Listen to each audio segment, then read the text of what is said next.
Dzień dobry Państwu, nazywam się Maciej Kryczka, jestem adwokatem i w tym krótkim nagraniu odpowiem na Państwa pytania dotyczące tak zwanej sprawy obywateli Norwegów, których moja kancelaria reprezentowała tutaj w Polsce. Ta sprawa, Szanowni Państwo, ona już się zakończyła.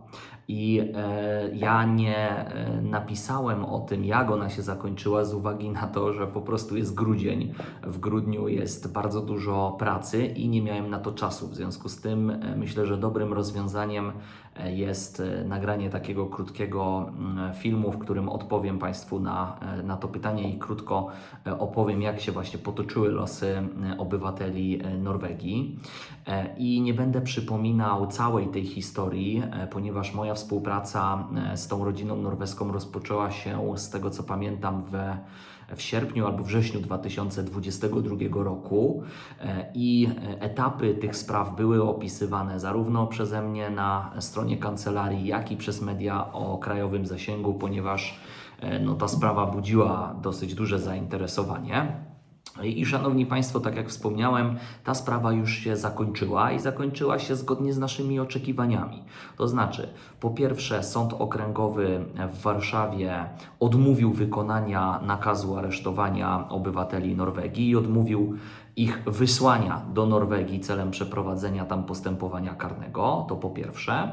A po drugie, sąd rodzinny tutaj w Polsce ustalił, że dziecko powinno być pod opieką rodziców i ustalił nad wykonywaniem tej władzy rodzicielskiej nadzór kuratora, dlatego że ci nasi klienci nie są polskojęzyczni. Oni mieli pewne trudności w załatwianiu spraw urzędowych związanych z tutaj codziennym życiem i dlatego sąd tutaj ustalił ten nadzór kuratora, który jest po prostu pomocą dla tej rodziny.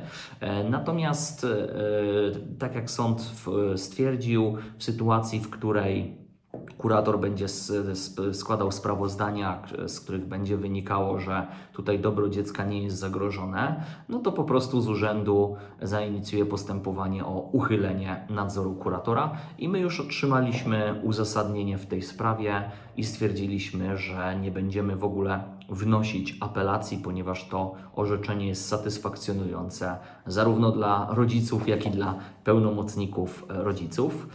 I krótko tylko, Szanowni Państwo, przypomnę o tym, można powiedzieć, o tych głównych elementach stanu faktycznego tej sprawy, a mianowicie z uwagi na to, że rodzice zmienili miejsce zamieszkania wraz z ich 6-letnią córeczką z Norwegii na Polskę, mając przy tym pełną władzę rodzicielską. To jest bardzo istotne, ponieważ skoro rodzice mieli pełną władzę rodzicielską nad dzieckiem, to mogli również zadecydować o tym, że zmieniają miejsce zamieszkania tego dziecka.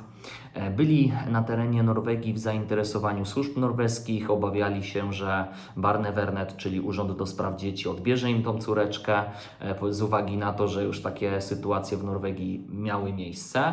To znaczy, że Barnevernet odbierał te dzieci w sposób bezpodstawny i nieuzasadniony i dlatego zmienili miejsce zamieszkania na Polskę.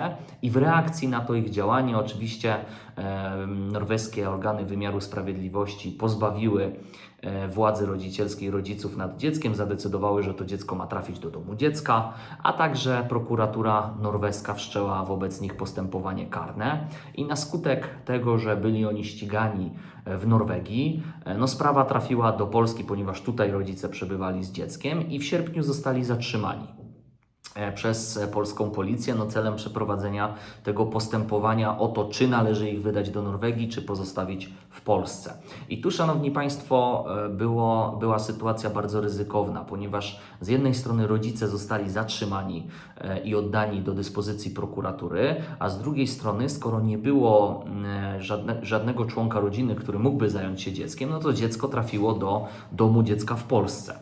I ryzyko polegało na tym, że w czasie, kiedy rodzice są zatrzymani, urzędnik z domu dziecka w Norwegii, który ma tytuł, to znaczy to orzeczenie sądu norweskiego do sprawowania pieczy nad dzieckiem, po prostu przyleci do Polski, odbierze to dziecko i wróci z dzieckiem do Norwegii w czasie, kiedy rodzice są zatrzymani.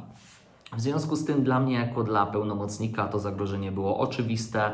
W pierwszej kolejności udałem się na przesłuchanie zatrzymanych na prokuraturę. Przedstawiłem tam swoje stanowisko, dowody, argumentację prawną, na podstawie których rodzice zostali zwolnieni z zatrzymania. W międzyczasie, ponieważ można powiedzieć od momentu zatrzymania do zwolnienia, z tego co pamiętam, upłynęły 3 dni. W ciągu tych 3 dni byłem na spotkaniu z dyrektor domu dziecka, gdzie również tutaj przedstawiłem wszelkie dowody, argumentacje, z których wynikało, że to dziecko powinno być pod opieką rodziców. Dyrektor domu dziecka tutaj przyznał mi rację, że to dziecko jest zadbane, że ono w ogóle nie powinno być separowane od rodziców. No i jak rodzice zostali zwolnieni z prokuratury, to wysłałem pismo do sądu rodzinnego w Polsce, aby wydał orzeczenie o zwolnieniu dziecka z domu dziecka tutaj w Polsce i aby sąd wydał to dziecko do rąk matki. I to pismo niezależnie ode mnie również wysłała prokuratura. Te stanowiska były poparte przez dyrekcję domu dziecka i rzeczywiście sąd uwzględnił to orzeczenie. W związku z tym, Szanowni Państwo, dziecko po tym, jak rodzice zostali zatrzymani i trafiło do domu dziecka, wróciło z powrotem do rodziców. No i następnie sprawa trafiła do sądu okręgowego, który rozstrzygał, czy należy wydać rodziców do Norwegii, czy też odmówić czy też odmówić realizacji tego europejskiego nakazu aresztowania. I tutaj, Szanowni Państwo, zarówno prokuratura, jak i moja osoba, ja byłem tutaj obrońcą tych ściganych, wnosiliśmy, aby odmówić wykonania tego nakazu aresztowania. Jeżeli nasza argumentacja z prokuraturą się pokryła, to znaczy oboje twierdziliśmy, że rodzice nie popełnili przestępstwa, ponieważ zadecydowali o zmianie miejsca pobytu dziecka w chwili, kiedy mieli władzę rodzicielską.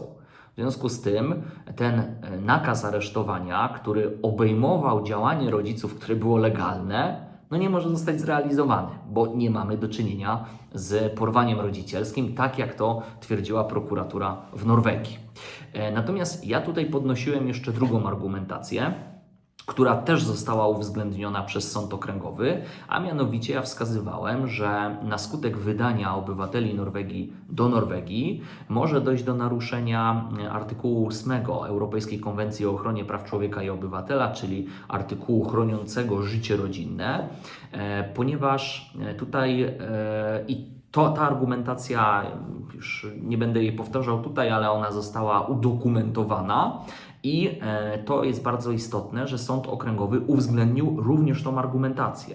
I sąd okręgowy powiedział, że rzeczywiście może dojść do naruszenia tego prawa rodziców i dziecka, dlatego że Norwegia w sposób systemowy narusza prawa człowieka w kontekście właśnie nieszanowania tego życia rodzinnego.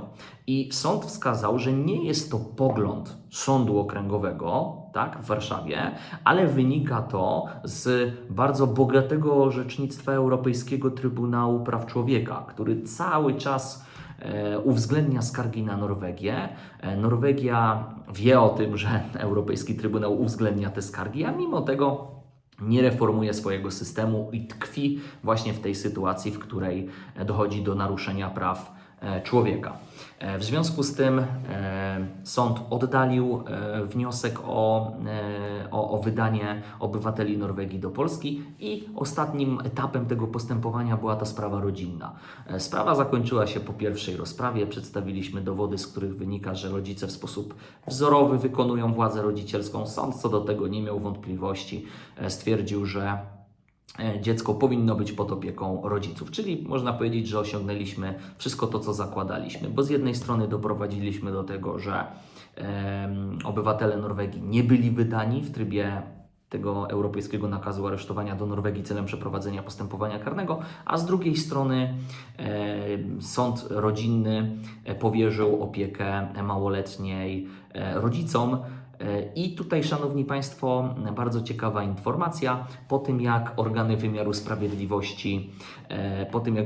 sprawiedliwości uzyskały te decyzje polskich sądów, to proszę sobie wyobrazić, że uchylili pierwotne orzeczenie o tym, że dziecko ma być w domu dziecka i stwierdzili, że to dziecko jednak powinno być pod opieką rodziców. Czyli dopiero po tym, jak powiedziały to polskie sądy, że tutaj co do rodziców nie ma żadnych zastrzeżeń, to w następstwie tych orzeczeń organy wymiaru sprawiedliwości w Norwegii zmieniły swoją decyzję.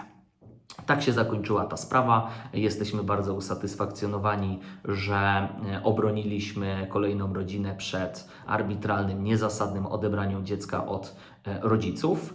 No i to jest, można powiedzieć, Szanowni Państwo, taka dobra historia na ten czas zbliżających się świąt i korzystając z tej okazji i tego, że mogę w ten sposób się z Państwem skomunikować, życzę Państwu wszystkiego najlepszego z okazji zbliżających się świąt Bożego Narodzenia. Przede wszystkim świąt rodzinnych, pełnych miłości i spokoju, czyli takich świąt, jakie na pewno będą u obywateli Norwegii, którzy teraz spokojnie mogą już sobie tutaj żyć na terenie Polski. I gdybyście Państwo mieli jakiekolwiek pytania związane ze sprawami karnymi, rodzinnymi, międzynarodowymi, rodzinnymi, karnymi, to oczywiście zapraszam do kontaktu z kancelarią. I jeszcze raz życzę Państwu wszystkiego najlepszego z okazji Świąt Bożego Narodzenia. Pozdrawiam i do usłyszenia.